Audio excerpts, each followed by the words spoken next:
মায়াপুর, যে ভূমি শ্রী চৈতন্য মহাপ্রভুর আবির্ভাব স্থল হিসেবে গড়ীয় বৈষ্ণব সমাজ সহ সমস্ত সনাতনীর কাছে অত্যন্ত পবিত্র স্থান। নবদ্বীপে গঙ্গার পাড়ে অবস্থিত এই মায়াপুরেই নির্মিত হচ্ছে বিশ্বের সর্ববৃহৎ মন্দির। আজকের ভিডিওতে আমরা ঘুরে দেখব ইস্কন মায়াপুরের অপূর্ব মন্দির প্রাঙ্গণ, দর্শন করব ভগবান শ্রী শ্রী রাধা মাধব পঞ্চতত্ত্ব সহ ভক্তরক্ষক নৃসিংহদেবের অপাকৃত বিগ্রহ। সেই সাথে জানব কোথায় থাকবেন মায়াপুরে এলে, কোথায় প্রসাদ পাবেন সহ সকল কিছু। হরে কৃষ্ণ। সুপ্রিয় ভক্তবৃন্দ, আমি সুখদা বলে দাস আছি আপনাদের সাথে। এটি শুধু মন্দির দর্শনই নয়, এই ভিডিওতে আপনাদের সঙ্গে নিয়ে চলব মায়াপুরের সেই পথ ধরে যেখানে দেশ বিদেশের হাজার হাজার ভক্ত প্রতিদিন এসে হরিনামের আনন্দে নিজেদের ভাসিয়ে দেন। পশ্চিমবঙ্গের হাওড়া স্টেশনে এসে 25 টাকায় টিকিট ক্রয় করে কাটোয়া নবদ্বীপ ট্রেন ধরে যাত্রা শুরু করলাম নবদ্বীপের উদ্দেশ্যে। আমাদের ট্রেন ছিল ঠিক সকাল 10 ঘটিকায়। হাওড়া স্টেশন থেকে নবদ্বীপ ধামের দূরত্ব হচ্ছে 103 কিলোমিটার। প্রায় 2 ঘন্টা 10 মিনিট অতিক্রম করার পর আমরা আর কিছুক্ষণের মধ্যেই পৌঁছে যাব নবদ্বীপ ধাম স্টেশনে। সুপ্রিয় ভক্তবৃন্দ, এই মুহূর্তে আমরা ট্রেন থেকে নেমে নবদ্বীপ ধাম স্টেশনে অবস্থান করছি।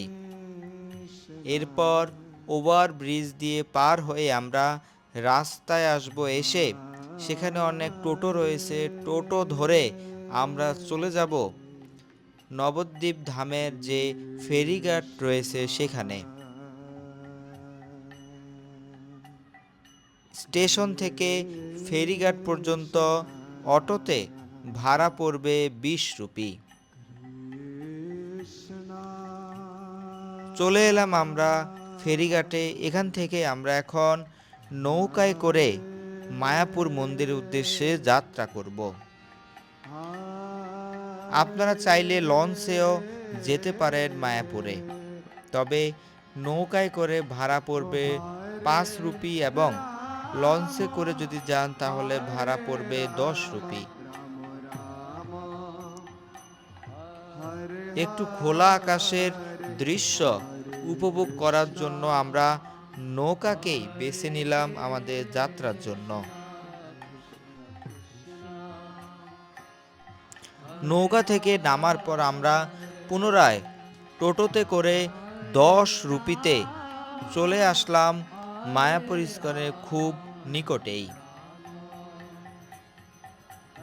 সুপ্রিয় দর্শকবৃন্দ, এই মুহূর্তে আমরা মায়াপুর ইস্কনের মূল 1 নং গেটের সামনে অবস্থান করছি। আমরা মন্দিরের ভেতরে এখন প্রবেশ করব। মন্দিরের ভেতরে প্রবেশ করলে আপনারা এখানে দুটি বিশেষ জিনিস দেখতে পাবেন। একটি হচ্ছে শিল প্রভুপাদের ভজন কুটির, যেখানে 24 ঘন্টাই হরিনাম সংকীর্তন অনুষ্ঠিত হয়। আর অন্য পাশে রয়েছে বিভিন্ন প্রসাদ কুপন কাউন্টার। মূলত এই সকল কাউন্টার থেকেই কুপন সংগ্রহ করে আপনাকে মহাপ্রসাদ পেতে হবে। 50 টাকা থেকে শুরু করে 80 টাকা পর্যন্ত কুপন রয়েছে এই কাউন্টারগুলোতে। এরপর আমরা এখন চলে আসলাম আমাদের যেখানে রুম বুক করা ছিল সেই গেস্ট হাউসে। মায়াপুরের নামহট্ট ভবন, গীতা ভবন, ঈশ্বরদান ভবন, চক্র ভবন, গদা ভবন, গৌরাঙ্গ কুটির, নিত্যানন্দ কুটির সহ অনেকগুলো গেস্ট হাউস রয়েছে। এবার আমরা ছিলাম নামহট্ট গেস্ট হাউসে। এই গেস্ট হাউসে লিফটেরও সুব্যবস্থা রয়েছে। এটি ছিল আমাদের ডাবল বেডরুম। আপনাদেরকে রুমটি এখন একটু দেখাই। রুমে আসার পর স্নান সম্পন্ন করে রেডি হয়ে আমরা চলে যাব ভগবানের শ্রী বিগ্রহ দর্শন করার জন্য। কলিযুগ পাবনবতার শ্রী চৈতন্য মহাপ্রভুর অপূর্ব বিগ্রহ দর্শন করুন। এখানে 5 জন রয়েছে যাদেরকে বলা হয় পঞ্চতত্ত্ব। শ্রী চৈতন্য মহাপ্রভু, নিত্যানন্দ প্রভু, অদ্বৈত আচার্য, গদাধর পণ্ডিত এবং শ্রীবাস ঠাকুর। পঞ্চতত্ত্ব ভগবানকে দর্শন করে আমরা এই মুহূর্তে দর্শন করছি ভগবান শ্রী শ্রী রাধা মাধব এবং অষ্টসখীর অপূর্ব বিগ্রহ। দেখতে পাচ্ছেন বিগ্রহগণকে এত সুন্দর করে সাজানো হয়েছে যে চোখ ফেরানো যাচ্ছে না। এরপর চলে আসলাম ভক্তরক্ষক নৃসিংহদেবের অপ্রাকৃত বিগ্রহ দর্শন করার জন্য। ভগবান নৃসিংহদেবকে এই মুহূর্তে আরতি নিবেদন করা হচ্ছে, এরপর তুলসী পত্র অর্পণ করা হচ্ছে। আশা করি ভগবানের শ্রী বিগ্রহগণের দর্শন লাভ করে আপনি অত্যন্ত আনন্দ অনুভব করেছেন। এরপর আমরা এখন চলে যাব সকাল বেলার মহাপ্রসাদ আস্বাদন করার জন্য। যাত্রাপথে যেতে যেতে আমরা অনেকগুলো স্টল দেখতে পাচ্ছি। মূলত এই স্টলগুলি হচ্ছে গিফট শপ। এই দোকানগুলো থেকে আপনারা বিভিন্ন রকমের বস্ত্র সহ বিভিন্ন পূজার উপকরণ এবং উপহার সামগ্রী ক্রয় করতে পারবেন।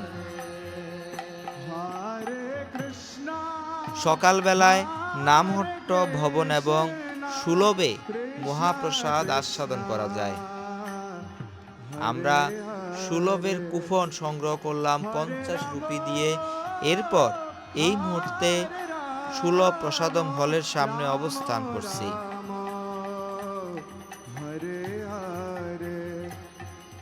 সকালবেলায় সুলভের প্রসাদ অত্যন্ত সুস্বাদু।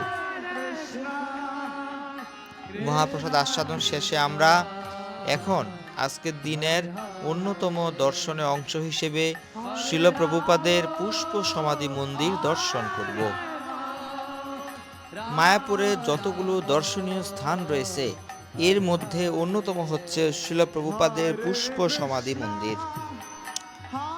যদিও বলা হয়ে থাকে যে বিনামূল্যে পুষ্প সমাধি মন্দির দর্শন করুন, কিন্তু যখন আপনি পুষ্প সমাধি মন্দিরের ভেতরে প্রবেশ করবেন আপনাকে এক্সট্রা আরো রুপি খরচ করতে হবে শিল প্রভুপাদের মিউজিয়াম দেখার জন্য, যেটি পুষ্প সমাধি মন্দিরের ভেতরে অবস্থিত। এটি হচ্ছে শিল প্রভুপাদের ব্যবহৃত গাড়ি। এই গাড়িটি শিল প্রভুপাদ ব্যবহার করতেন। সম্পূর্ণ পুষ্প সমাধি মন্দির খুব সুন্দর করে সাজানো হয়েছে। আমরা মন্দির দর্শন করে কিছুক্ষণ মন্দিরের সামনে বসে হরিনাম জপ করলাম। আমার সঙ্গে রয়েছে আমার স্ত্রী। পুষ্প সমাধি মন্দির দর্শন শেষে আমরা এখন সামনের দিকে অগ্রসর হব আরো কি কি রয়েছে তা দেখার জন্য। এই রাস্তা দিয়েও আপনারা মূল মন্দিরে গিয়ে ভগবানকে দর্শন করতে পারবেন।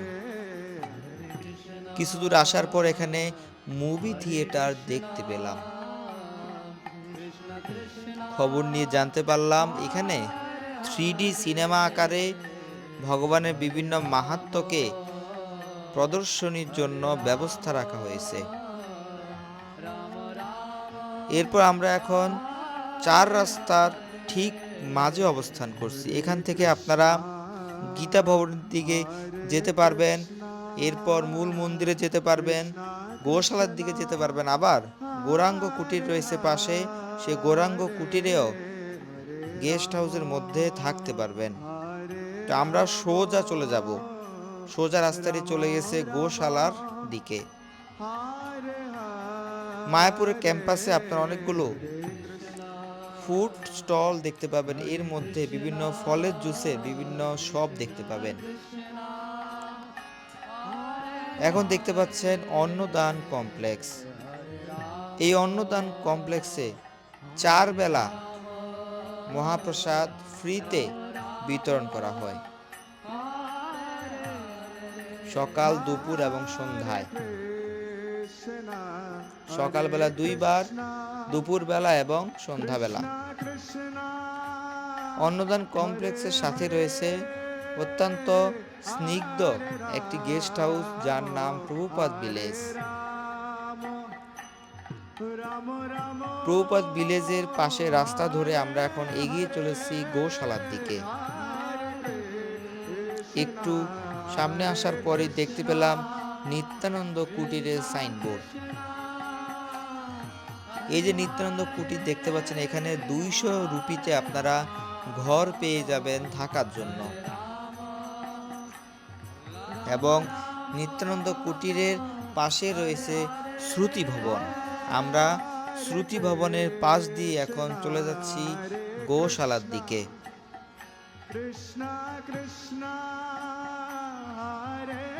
মায়াপুর গোশালা অত্যন্ত জনপ্রিয়, কেননা এখানে অনেক গোমাতার সেবা পূজা করা হয়। এখানে রয়েছে মাটির ঘর এবং সেই ঘরকে দেখতে পাচ্ছেন আলপনা দ্বারা কি সুন্দর করে সজ্জিত করা হয়েছে। এই সে শ্রুতি ভবন, যেখানে আপনারা চাইলে রাত্রি যাপন করতে পারেন। বলতে বলতে আমরা এখন গোশালার সামনে অবস্থান করছি। প্রথমেই আমরা গোশালার লস্যি খাবো। যেহেতু অনেক দূর হেঁটে এসেছি, তাই গলা শুকিয়ে যায় আমাদের, এজন্য আমরা গোশালার লস্যিটা একটু টেস্ট করি। অত্যন্ত ঠান্ডা ছিল এবং সুস্বাদু ছিল।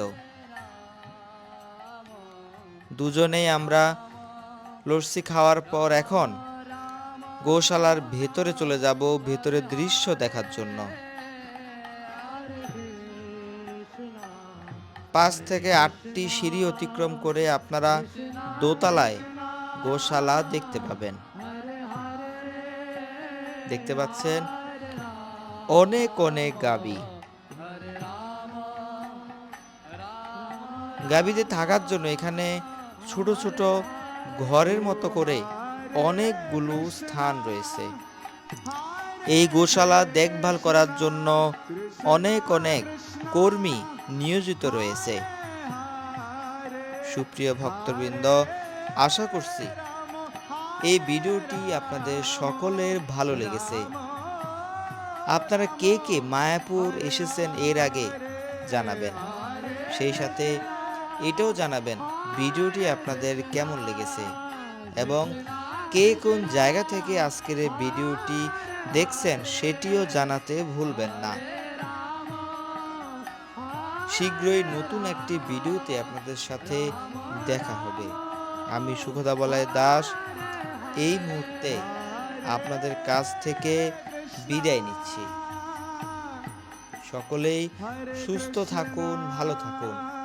যারা এখন পর্যন্ত মায়াপুরে আসেননি, একবার হলেও সিধা মায়াপুরে আসবেন শ্রী চৈতন্য মহাপ্রভুর আবির্ভাব স্থল পুণ্যভূমি মায়াপুর দর্শন করার জন্য। হরে কৃষ্ণ কৃষ্ণ কৃষ্ণ হরে হরে, হরে রাম রাম রাম হরে হরে। জয় শ্রীল প্রভুপাদ।